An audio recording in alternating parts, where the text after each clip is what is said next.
Eknath शिंदेंना saline लावल्याची माहिती, डॉक्टरांकडून आराम करण्याचा सल्ला, विश्रांतीसाठी शिंदे सध्या ठाण्यातील निवासस्थानी।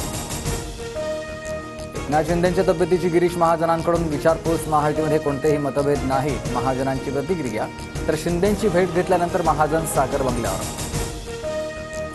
सत्ता महायुतीची मात्र शपथविधीच्या पाहणीसाठी एकच पक्ष, त्यामुळे जनतेचा गैरसमज कळवला असता तर आम्ही गेलो असतो। भाजप नेत्यांनी आझाद मैदानाच्या केलेल्या पाहणीवर केसरकरांची प्रतिक्रिया।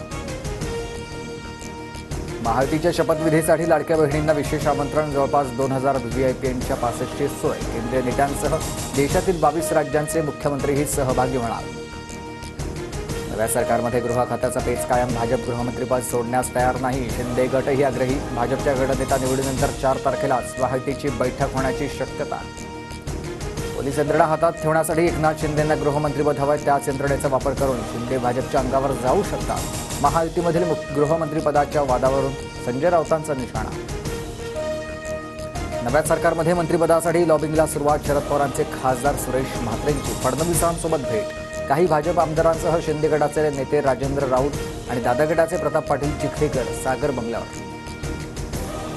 भाजपचं राजकारण पाहिल्यास सरप्राईज देणं त्यांचा गुणधर्म, मुख्यमंत्रीपदाच्या प्रश्नावर शिंदे गटाचे संजय शिरसाट यांचं वक्तव्य। तर मुख्यमंत्रीपदाचा चेहरा कोण हे वेगळं सांगण्याची गरज नाही म्हणत मुनगंटीवारांची प्रतिक्रिया। शिवसेना ठाकरे गटाकडून महानगरपालिकेच्या तयारीला सुरुवात, मुंबईतील सर्व माजी नगरसेवकांची उद्या मातोश्रीवर बैठक, उद्धव ठाकरे विभागनिहाय आढावा घेणार। ईव्हीएमवर आक्षेप घेत बॅलेट पेपरवर निवडणूक घेणाऱ्या बाळकडवाडीमध्ये जमावबंदीचे आदेश, लाठीचार्ज करा किंवा गोळीबार करा, मतदान प्रक्रिया होणारच, ग्रामस्थ फेरमतदानावर ठाम।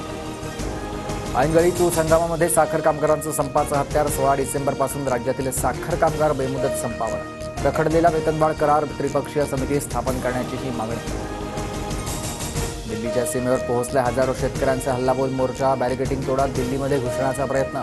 नोएडाच्या जमीन अधिग्रहणाचा 4 पट मोबदला घेण्यासाठी शेतकरी आक्रमक। संसदेच्या बालयोगी सभागृहात साबरमती रिपोर्ट चित्रपटाचे विशेष स्क्रीनिंग, पंतप्रधान मोदींसह शहा, राजनाथ सिंह, गडकरी आणि चित्रपटातील अभिनेता विक्रांत मेसीही उपस्थित। गोध्रा घटनेवर आधारित सिनेमा आहे।